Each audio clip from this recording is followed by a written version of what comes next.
Vale. Bueno, buenos días. Vale, pues el texto que tenemos para hoy nos vamos a encontrar en la situación, si recordáis, se quedó la historia en la huida de Moisés de Egipto. Entonces Moisés se va a encontrar en Madián, apacentando las ovejas, y va a ser llamado por Dios porque, como escuchasteis el domingo pasado, Dios había escuchado el clamor de su pueblo y estaba decidido a liberarlo. Entonces va a llamar a Moisés mediante la zarza ardiente, que todos hemos escuchado muchas veces esta historia, y hoy nos vamos a centrar en cómo Moisés responde al llamado de Dios. Por lo tanto, estamos en la situación en la que Moisés es llamado mediante la zarza por el ángel, y vamos a ver los versículos que vienen a continuación, que es cuando Moisés responde a ese llamado. No sé si os acordáis cómo responde Moisés a ese llamado, pero de primeras no se lo toma como un sí que iré. Se toma la respuesta con unas cuantas excusas. Y preparando el texto, pensaba, ¿por qué nos excusamos? Humanamente, ¿por qué tenemos la necesidad de excusarnos? ¿Por qué cuando hay algo que no nos apetece hacer o algo que no queremos hacer, nuestra cabeza empieza a elaborar un montón de cosas para decir, por tal de no hacer lo que nos está pidiendo o lo que no queremos hacer? Y de hecho pensaba, ya desde el principio, desde Adán y Eva, si nos fijamos en el Génesis, cuando pecan, Dios le pregunta a Adán y le dice, ¿qué has hecho? ¿Y qué hace Adán? ¿Yo? ¿La mujer que me has dado? ¿Yo? Y cuando le dice a Eva, ¿qué has hecho? ¿Qué dice Eva? ¿Yo? ¿Ha sido la serpiente que me ha engañado? Por lo tanto, ya vemos que desde el principio la excusa es algo que va muy con el ser humano. Y parece que cuando nos excusamos, nuestra conciencia es como que se queda tranquila. Es como que sentimos que estamos en una sensación de tranquilidad, de que nos hemos evitado ese problema. Y había un psicólogo que resumía la excusa de una manera que me parecía muy interesante, que básicamente decía que la excusa es el miedo a asumir responsabilidades, no querer asumirlas. Eso es lo que decía un psicólogo sobre la excusa. Y claro, yo me planteaba, ¿y si es Dios el que nos está pidiendo algo?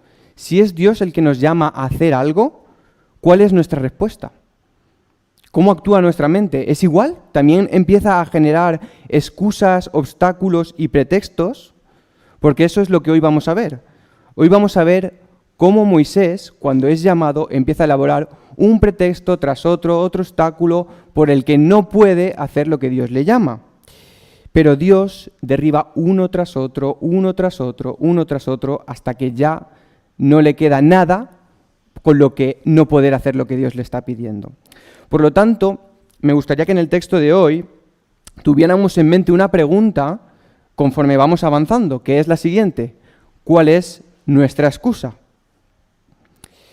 El texto es un poquito largo, son el capítulo 3, capítulo 4, entonces en vez de leerlo entero, para no perdernos por ahí en medio, voy a ir leyéndolo poco a poco y vamos a ir analizando poco a poco cómo fue la respuesta de Moisés, ¿vale? Por lo tanto, vamos a empezar poco a poco leyendo. Nos dice en el versículo 11, que es donde empieza en Éxodo 3, versículo 11, si me queréis acompañar, dice, respondió Moisés a Elohim, ¿quién soy yo para que vaya Faraón y saque de Egipto a los hijos de Israel? Él dijo, porque yo estaré contigo y esta será la señal de que te he enviado. Cuando hayas sacado de Egipto al pueblo, serviréis a Elohim sobre este monte y esta será la señal de que te he enviado. Cuando hayas sacado de Egipto al pueblo, serviréis a Elohim sobre este monte. La primera objeción, el primer pretexto que pone Moisés. ¿Quién soy yo? ¿Quién soy yo? Humanamente podríamos verlo un poco lógico, ¿no? Estamos hablando de que tenía que ir a hablar contra una persona que se consideraba un dios, el faraón. Faraón en los tiempos de Egipto se consideraba un dios más. Entonces, humanamente podemos ver lógico que quién era él como para enfrentarse a alguien que todo el pueblo de Egipto consideraba un dios. Y más él, que había sido criado en palacio y sabía perfectamente cómo funcionaba toda la situación en palacio.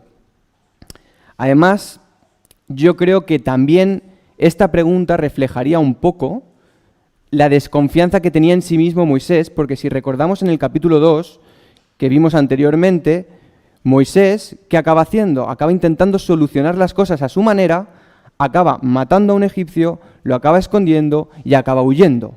Por lo tanto, en su cabeza, supongo que también rondaría, ¿quién soy yo que lo he intentado a mi manera y he fracasado? ¿Quién soy yo? El que había sido un príncipe de Egipto, ahora era un pastor de Madián que necesitaba recuperar la confianza. Y aunque puede parecer, a simple vista, puede parecer una respuesta humilde y puede parecer correcta, ¿no? ¿Quién es Moisés realmente para salvar a todo un pueblo? Pero aquí hay un problema de enfoque. El enfoque de Moisés está en sí mismo. ¿Quién soy yo? Y Dios le va a responder de una manera para corregir ese enfoque, porque el enfoque no está en sí mismo, sino el enfoque tiene que estar en Dios. Y es interesante cómo encara Dios esta pregunta. Si os fijáis, Dios no le responde a la pregunta. Porque Dios le pregunta quién soy yo y Dios dice, yo estaré contigo. No le responde a la pregunta. Normalmente cuando alguien se nos acerca y nos dice, mira, no puedo con esto, soy incapaz de hacer no sé qué, soy incapaz de ir a no sé cuántos. ¿Cómo reaccionamos nosotros normalmente? Sí, hombre, claro que puedes. ¿Cómo no vas a poder? Si te has hecho un campeón, te has hecho una campeona. ¿Cómo no vas a poder? Que sí, hombre, que tú puedes con esto y más.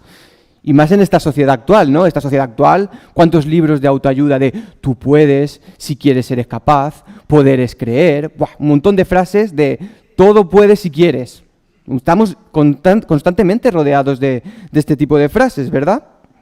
Pero Dios no le responde a esta pregunta. Porque no importa quién es Moisés. No importa quién es Moisés. Lo importante es que Dios lo está enviando. Eso es lo importante. No importa porque yo estaré contigo. No importa quién eres porque yo estaré contigo.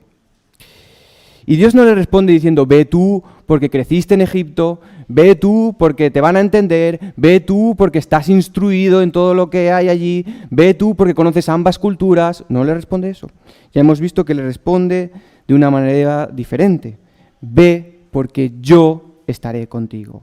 Ve porque yo soy capaz. Yo soy suficiente. Y es que Dios nos llama a pesar de nuestras deficiencias y a pesar de nuestras debilidades.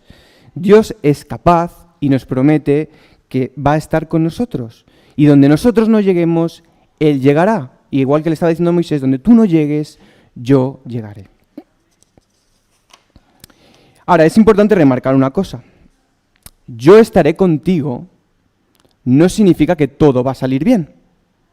No significa que todo va a salir bien, porque de hecho, si vemos más adelante, en el capítulo 5, vamos a ver que lo que consigue Moisés en cuanto se enfrenta a Faraón, lo primero que consigue son más maltratos al pueblo y más trabajos duros. Y de hecho, en el versículo 22 del capítulo 5, se acaba quejando a Dios diciendo, ¿para qué me envías? ¿Para qué me envías? Por lo tanto, no significa que todo va a salir bien. Dios estará contigo, pero eso no significa que estará a disposición de lo que tú quieras, ni que hará las cosas a nuestra manera.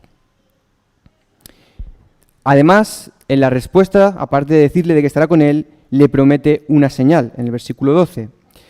Pero es una señal que parece bastante a posteriori, ¿verdad? Porque dice, cuando hayas sacado al pueblo de Egipto. ¿Por qué no una señal cuando encontrara oposición delante de Faraón? ¿Por qué una señal cuando ya haya sacado al pueblo? Pero si recordamos, en la historia del Éxodo, cuando el pueblo sale, iba a atravesar un largo viaje donde iban a tener un montón de incertidumbres, un montón de montañas rusas, y el saber que iban a acabar adorando en ese monte iba a ayudar a Moisés para tranquilizar al pueblo. Ahora, lo que podemos ver en este primer punto es que cuando vemos las cosas con nuestra mente, con nuestro punto de vista, del punto de vista humano, nos ponemos muchas limitaciones. Y aquí la pregunta que Moisés tenía que haber hecho no era ¿quién soy yo?, sino ¿quién es el Dios en el que creo? ¿Quién es el Dios en el que creo? Y muchas veces nosotros cometemos también este error. Nos preguntamos quiénes somos nosotros en vez de quiénes somos en Él. Ahora, con esto, con esta respuesta ya podría haber sido suficiente, ¿no? Moisés ya ahora dice, estará conmigo Dios, tal. Diría, ya está. ¿Creéis que fue suficiente? Pues sigamos leyendo. Dijo Moisés a Elohim, cuando vaya a los hijos de Israel y les diga, el Dios de vuestros padres me ha enviado a vosotros, y me digan, ¿cuál es su nombre? ¿Qué les diré? Respondió Elohim a Moisés, yo soy el que soy. Y añadió, así dirás a los hijos de Israel, yo soy, me ha enviado a vosotros. Segundo pretexto que pone Moisés. Y cuando me digan, ¿qué les diré? ¿Qué les voy a decir? No tengo conocimiento. Moisés, imagino que se plantea la situación allí, llegando con el pueblo hebreo, diciendo, ¿qué me van a preguntar? ¿Qué me van a decir? Y si me preguntan sobre esto, ¿qué tal? Que claro, ¿qué les digo? ¿Qué les digo? Estará pensando, si les digo el nombre de Dios, eso me dará autoridad y entonces, pues, podré explicarles quién es Dios. Ahora, ¿cuál es tu nombre? ¿Cuál es tu nombre? ¿Qué quiere decir con cuál es tu nombre? En la Biblia sabemos que los nombres son muy importantes. Muchas veces van arraigados al carácter, a la esencia de la persona. De hecho, Dios muchas veces cambia el nombre de una persona para darle una nueva identidad. Y Dios mismo se revela con nombres. En el Génesis vemos el Altísimo, el Todopoderoso, el Eterno, el Dios que me ve, muchos nombres. Por lo tanto, en este caso, el nombre de Dios resumía quién era o qué quería revelar. Por lo que es importante ver lo que era, no era una mera palabra lo que buscaba Moisés, sino lo que buscaba era saber más de Dios. Quería saber más de Dios. Es decir, que si reformulamos la pregunta sería más bien, ¿cómo es nuestro Dios? ¿Quién eres? Cuéntame sobre ti. Por lo tanto, Moisés quiere conocer a Dios de una manera más plena y personal. Y Dios se lo revela. Se da a conocer a su pueblo como yo soy el que soy. Le dice, soy Yahvé. Y que además en los versículos siguientes, que ahora vamos a analizar, también va a ir dando pinceladas de lo que significa este yo soy el que soy. Se va a revelar de una manera más amplia.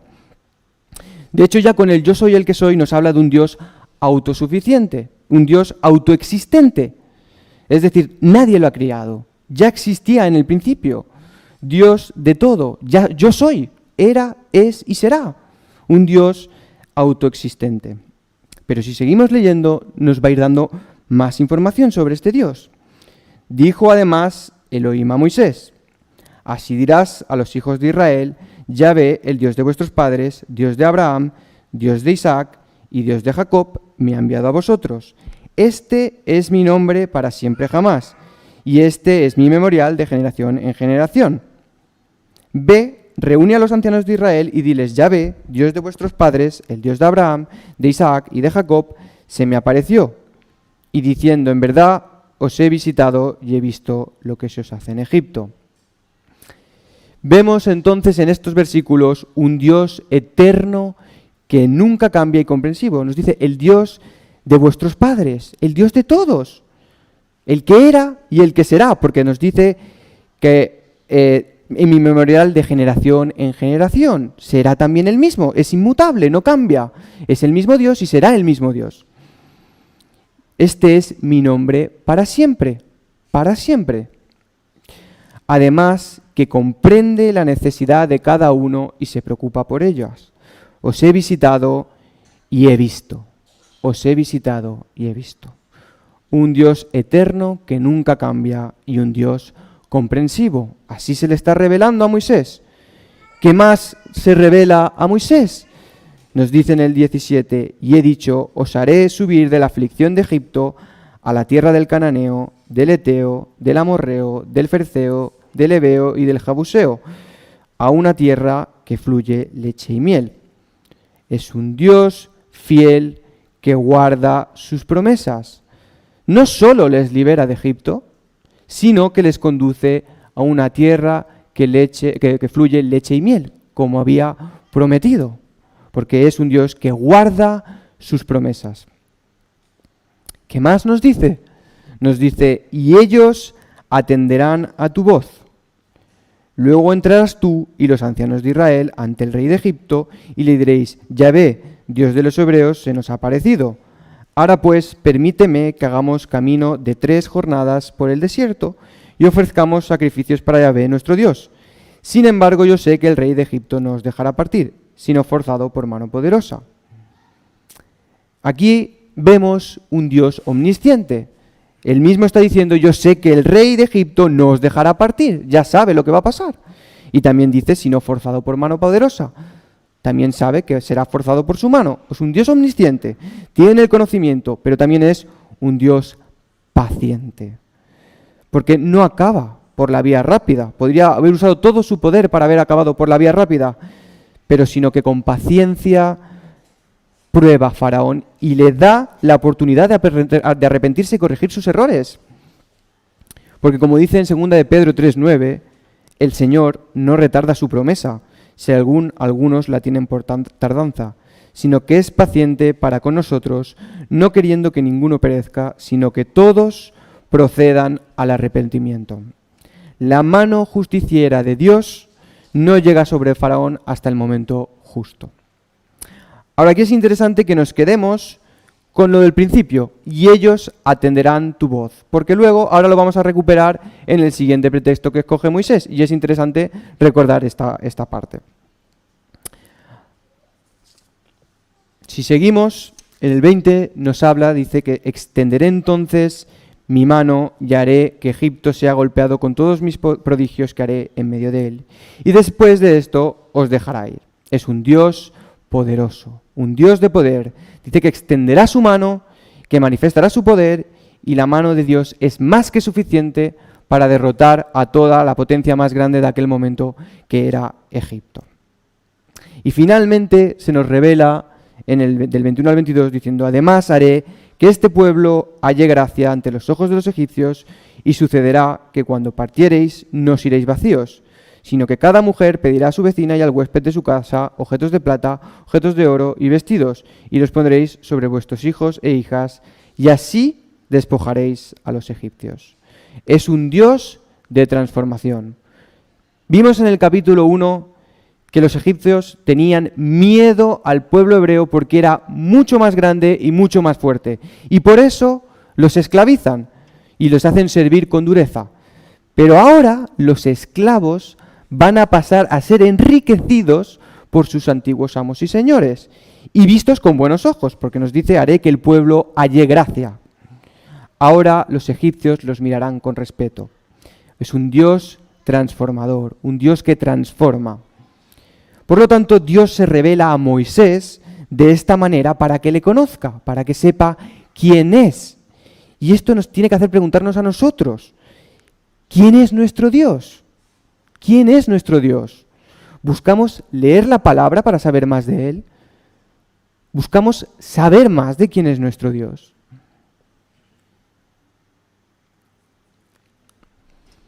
Este es el gran yo soy que se deja conocer y que también se nos ha revelado a nosotros. Que también se nos ha revelado a nosotros. Jesús también se identificó como el yo soy cuando le preguntaron los fariseos. Si vemos en Juan 8:28, dice, les dijo pues Jesús, cuando hayáis levantado al Hijo del Hombre, entonces conoceréis que yo soy y que nada hago por mí mismo, sino que según me enseñó el Padre, así hablo. Jesús también dice, yo soy la luz del mundo, yo soy la resurrección y la vida, yo soy el camino, yo soy muchas más cosas. Jesús, como hemos hablado hoy, nos liberó del pecado mediante su muerte y resurrección, y también nos ofrece una herencia, la vida eterna, al igual que sacó al pueblo de Egipto para que no hubiera nada que les estorbara para adorar a su Dios libremente y servirle. A nosotros también nos ha liberado del pecado para que no haya nada que nos impida tener una relación personal con Él y adorarle. Y quizá aún no conoces a Dios, estás aquí y no conoces a Dios, pero Él está deseando tener un encuentro contigo y también te ofrece esta relación personal. Como dice en 1 de Juan 5:20, y sabemos que el Hijo de Dios ha venido y nos ha dado entendimiento a fin de que conozcamos al que es verdadero y nosotros estamos en aquel que es verdadero, en su Hijo Jesucristo. Este es el verdadero Dios y la vida eterna. Por lo tanto, Dios se revela a Moisés, Dios le dice a Moisés, yo estaré contigo, ese Dios que acabamos de ver con todas esas grandes virtudes y todo lo que hemos visto, dice, estaré contigo, yo te ayudaré. ¿Moisés creéis que tenía suficiente con esto? Seguimos leyendo. Pero Moisés respondió y dijo, y que si no me creen ni atienden mi voz, sino que dicen, Yahvé no se te ha parecido. ¿Y si no me creen? ¿Y si no me creen? Ni atienden mi voz. ¿Recordáis el versículo que os he dicho antes? Y ellos atenderán tu voz. Dios le había dicho, y ellos atenderán tu voz. Justo después, siguiente pregunta de Moisés, ¿y qué si no atienden mi voz? Aun contando con la ayuda de Dios, habiéndose revelado, incluso habiéndole dicho, como decía en el 18, ellos atenderán tu voz, Moisés se plantea que el pueblo podría dudar de lo que les estaba diciendo. Esto ya nos empieza a mostrar también un poco la poca disposición que tenía Moisés por aceptar el llamado. Entonces Dios ahora le va a plantear tres señales para que pueda enseñar delante de ellos y del propio Faraón para dar veracidad a sus palabras. Entonces, si vemos la primera señal, en el versículo, esto ya es el capítulo 4, nos dice, entonces Yahvé le dijo, ¿qué es eso que tienes en tu mano? Y él respondió, una vara. Él le dijo, arrójala al suelo, y él la arrojó a la tierra, y se convirtió en una serpiente. Y al verla Moisés huyó. Pero Yahvé dijo a Moisés, extiende tu mano y atrápala por su cola. Él, alargando su mano, la sujetó y se tornó vara en su palma. Esto es para que crean que Yahvé, el Dios de tus padres, Dios de Abraham, Dios de Isaac y Dios de Jacob, se te ha aparecido. Es interesante cómo Dios muchas veces utiliza cosas que tenemos en nuestras manos para hacer milagros. De hecho, aquí a Moisés le está diciendo, ¿qué es lo que tienes en la mano? Una vara, un palo, un simple palo, pero es que algo insignificante o común usado por Dios se convierte en algo poderoso. Algo insignificante o común usado por Dios se convierte en algo poderoso. Y esa vara ya no será una simple vara, porque luego en el versículo 20 se llamará la vara de Dios. Y esto lo podemos aplicar en nuestra vida también. Cuando dejamos que Dios nos use como instrumentos en sus manos, entonces Él nos puede usar como una señal poderosa para los demás. Cuando dejamos que Dios nos use como instrumentos en sus manos, entonces Él nos puede usar como una poderosa señal para los demás. Ahora, ¿cómo se debe coger una serpiente? ¿Algún seguidor de Frank de la Jungla? Sí, por la cabeza, dicen por aquí. Yo veía mucho Frank de la Jungla y cuando veía a Frank coger la serpiente, siempre decía, evita cogerlo por la cola porque te pica, porque no sé qué. Y claro, yo veo aquí, leo y dice, cógela por la cola. Claro, yo busqué por Google porque digo, a lo mejor el Frank pues dice cualquier cosa, pero luego los expertos dicen que no. Y busqué en Google y ponía, intenta evitar sostener una serpiente únicamente por la cola. Y aquí vemos que a pesar de que Moisés tenía miedo, porque dice que huyó cuando vio la serpiente, vemos que Moisés tiene fe, porque extendió su mano para atrapar la serpiente por la cola, tal y como se lo había dicho Dios, aun siendo peligroso, aunque a lo mejor no era la mejor forma de coger una serpiente, porque es que te puede picar. Obedece lo que Dios le dice y ve el milagro de convertirse la serpiente otra vez en vara. Si no hubiera cogido la serpiente tal y como se hubiera dicho Dios, quizá no se hubiera transformado en vara nuevamente. Y es que para ver la gloria de Dios hay que obedecerle. Para ver la gloria de Dios hay que obedecerle. Y además es interesante en esta señal, porque, bueno, no sé si se ve muy bien aquí en dibujo, pero muchas de las coronas de los faraones tenían aquí un emblema, como en esta diadema de aquí, que se llama Ureo, que tenían como una cobra erguida que representaba a una diosa que es un símbolo protector de Egipto. Y por lo tanto, posiblemente con esta señal, Dios también le estaba representando el sometimiento de Egipto. Le estaba diciendo, Moisés, si me obedeces, tus enemigos no tendrán poder. Primera señal. Segunda señal. Y otra vez le dijo, Yahvé, mete ahora tu mano en tu seno. Y él metió su mano en su seno. Y cuando la sacó, he aquí, su mano estaba leprosa como la nieve. Y dijo, vuelve a meter tu mano en tu seno. Y volvió su mano a su seno. Y cuando le sacó de su seno, he aquí, volvió a ser como la carne. Aquí, como en el anterior, vemos un poder transformador, con la diferencia de que esta vez actúa directamente sobre el cuerpo de Moisés, no sobre algo externo. Y Dios estaba enseñándole a Moisés que donde había un lugar de enfermedad, que en esos tiempos la lepra era incurable, bueno, hay una foto aquí, pero es que esto antes era más para los niños, ya ahora hubiera puesto una foto más real, ¿no?, de lo que es la lepra, pero donde antes había una enfermedad, él podía hacer un lugar de renovación y de restauración, porque el poder de Dios transforma a las personas y las hace nuevas, porque como veíamos antes, es un Dios transformador. Y la tercera señal que le muestra, para que le crean, nos dice, y sucederá que, si no te creen, ni obedecen la advertencia de la primera señal, creerán la advertencia de la última señal. Y si tampoco creen a estas dos señales, ni obedecen tu advertencia, tomarás entonces de las aguas del Nilo y las derramarás sobre lo seco, y las aguas que saques del Nilo se convertirán en sangre sobre el suelo seco. El Nilo, el río Nilo, en Egipto era la principal razón de la gran fertilidad que tenía Egipto en aquel entonces, de la gran cosecha que tenía. Pero no solo tenía eso el Nilo tenía un montón de aves, un montón de peces, y además lo utilizaban para transportar mercaderías, porque la mayoría del Nilo, la mayor parte del Nilo era transitable en aquel entonces, tenía mucho tramo. Entonces transportaban gente, transportaban mercaderías, y entonces la riqueza y el esplendor de Egipto en gran parte era por el Nilo. En gran parte era por el Nilo. De hecho era tan importante que lo adoraban como otro dios. Es verdad que en Egipto se adoraban muchas cosas, pero el Nilo era un dios más. Y aquí Dios está diciendo que estaba desafiando, y desafiar y destruir el Nilo significa prácticamente destruir Egipto. Y Dios demostró ser capaz de ello. Y Dios puede usar cosas que pueden parecer insuficientes como una simple vara y transformarlas en algo más que suficiente, porque es un Dios que transforma, renueva y conquista, y lo que nos pide es obediencia y fe. Parecería que ya con todo esto, con estas señales, ya Moisés se ha convencido de la situación, ya Moisés está seguro de que va adelante. ¿Creéis que fue suficiente para Moisés? ¿Ya con esto estaba convencidísimo? Sigamos leyendo.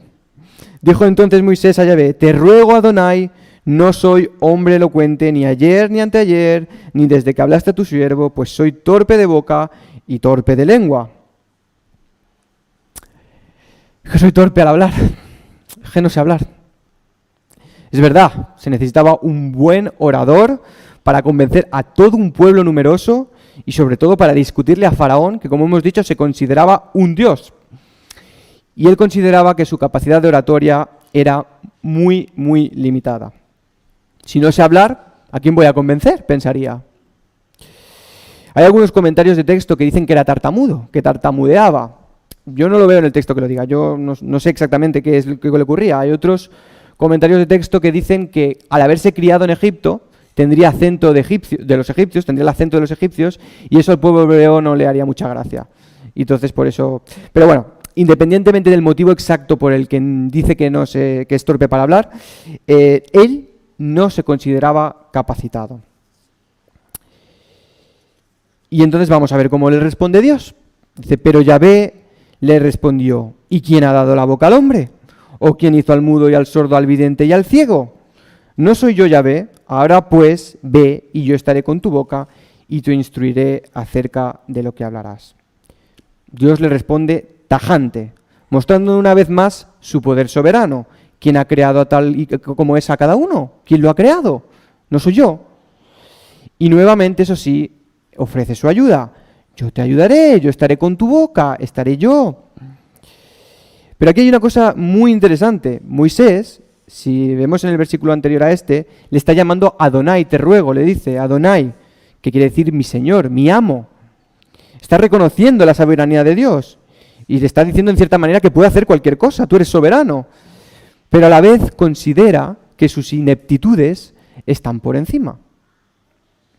Básicamente aquí Dios es como si le estuviera diciendo, ¿no ves que me estás llamando soberano y no te puedes creer tú mismo lo que me dices? ¿No soy yo Yahvé? Como hemos visto al principio, Dios no negó su sentimiento de insuficiencia, no le dijo, no, venga hombre, que sí, que tú puedes. No lo negó, sino que le hizo enfrentarse a lo que él creía. Y aquí le está diciendo nuevamente, ¿crees que soy soberano? ¿Crees que soy soberano? ¿No soy yo Yahvé? Entonces ve, yo te ayudaré. Y lo mismo nos dice a nosotros, ¿crees en mí? ¿Crees que soy soberano? Entonces ve. ¿Crees en mí? ¿Crees que soy soberano? Entonces ve. Dios nos llama a ser obedientes. Si realmente crees, obedéceme. Si realmente crees, obedéceme. ¿Pero qué responde Moisés? Sigamos leyendo. Pero él respondió, te ruego, Adonai, te ruego por medio del que debas enviar. Entonces la ira de Yahvé se encendió contra Moisés y dijo, ¿no es Aarón el levita tu hermano? Yo sé que ciertamente él hablará y también he aquí, él sale a tu encuentro. Cuando él te vea, se alegrará en su corazón, hablarás pues con él y pondrás las palabras en su boca. Y yo estaré con tu boca y con su boca, y os enseñaré lo que debáis hacer. Él le hablará por ti al pueblo y te servirá de vocero, y tú le serás por Dios. Toma en tu mano esta vara con la cual harás las señales. Por favor, envía otro. Sí, está muy bien todo lo que me has dicho, pero envía otro. En este punto, más que una excusa, o un pretexto, un obstáculo que ponga Moisés, quizá lo podemos llamar renuncia, ¿no? Renunciar a la misión que Dios le está pidiendo. Entonces vemos un poco más la realidad que hay en el corazón de Moisés. Lo demás eran excusas, pero lo que se escondía detrás era una falta de disposición por hacer lo que Dios le está pidiendo. Y llegó al punto en el que muchas veces nosotros también nos encontramos. Señor, aquí estoy, me tienes disponible, aquí estoy, pero cuando llega el momento, Señor, envía otro. Señor, envía otro. Y Dios se enfada. Dice que se encendió. A ver, parece bastante normal leyéndolo, ¿no? Yo creo que veo una actitud en Moisés de un rechazo a su voluntad. Yo, si fuera Dios, quizá lo hubiera mandado paseo en la segunda o en la tercera, ¿no? Pero menos mal que no soy yo Dios y Él es mucho más paciente que yo. Pero es interesante ver que incluso en la ira de Dios vemos su maravillosa misericordia. ¿Cómo responde a Moisés? Dice, está bien, Moisés, si necesitas una ayuda, ya la tengo preparada para ti. Como si se le pudiera escapar algo a Dios. Si necesitas que Aarón te ayude, puedes tenerlo. Yo me encargo. Ve con Aarón. Aun cuando desconfiamos de Dios, Él sabe de antemano nuestras peticiones y se preocupa por nosotros proveyéndonos. Dios no quitó los nervios a Moisés, ni tampoco le creó una sensación interior de ser supercapaz de todo, ni tampoco le prometió hacerlo. No se comprometió a cambiar las circunstancias, ni a facilitarle la tarea, ni siquiera le garantizó el éxito. No hizo nada de eso, sino lo que hizo le hizo confiar en Él, a descansar en su palabra y a obedecerle. Y Dios a veces nos lleva a un punto en el que no nos vemos capaces y tenemos que obedecer con fe, diciendo yo no puedo, pero tú sí, por tanto lo haré.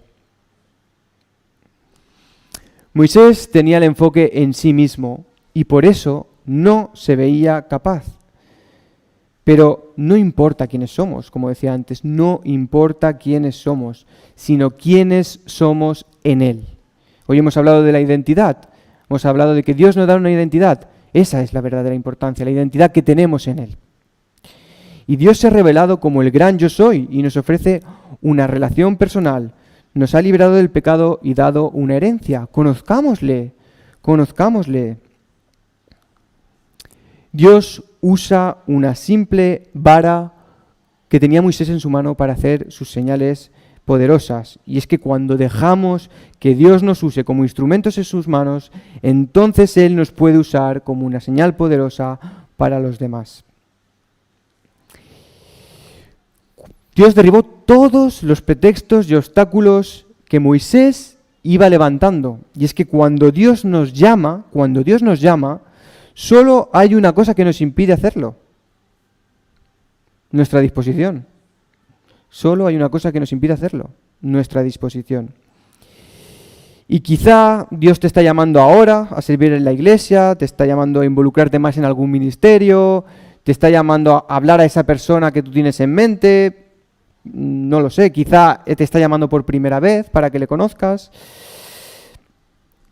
Sea cual sea por lo que Dios nos llama, ¿cuál es nuestra excusa? ¿Cuál es nuestra excusa? Si os parece, voy a orar. Pues sí, Señor, gracias, Padre, porque tú estás con nosotros siempre, Señor. Tú nunca nos dejas, hemos visto que eres fiel, que nos transformas. Y te quiero pedir que nos des un corazón abierto a servirte, Señor, que queramos aceptar el llamado que tienes para nosotros, Señor, que queramos seguirte, adorarte y servirte, Señor, y que no busquemos excusas, Señor, que confiemos en ti, Señor, que queramos obedecerte y que también, pues, Señor, nos ayudes cada día a conocerte más, Señor. Porque tú te has revelado, Señor, de muchas maneras y tenemos tu palabra, Padre, que es una gran riqueza y a veces, pues, no somos conscientes de la gran suerte que tenemos, Señor. Y ayúdanos, Señor, a conocerte más, a buscarte, Señor, a empaparnos de ti, Padre, porque eso también nos va a ayudar a escucharte, Señor, y también querer servirte, Padre. Te lo pido en tu nombre. Amén. Pues hasta aquí el texto, y ahora, antes de acabar, os traigo un pequeño anuncio, que ahora veremos primero un vídeo.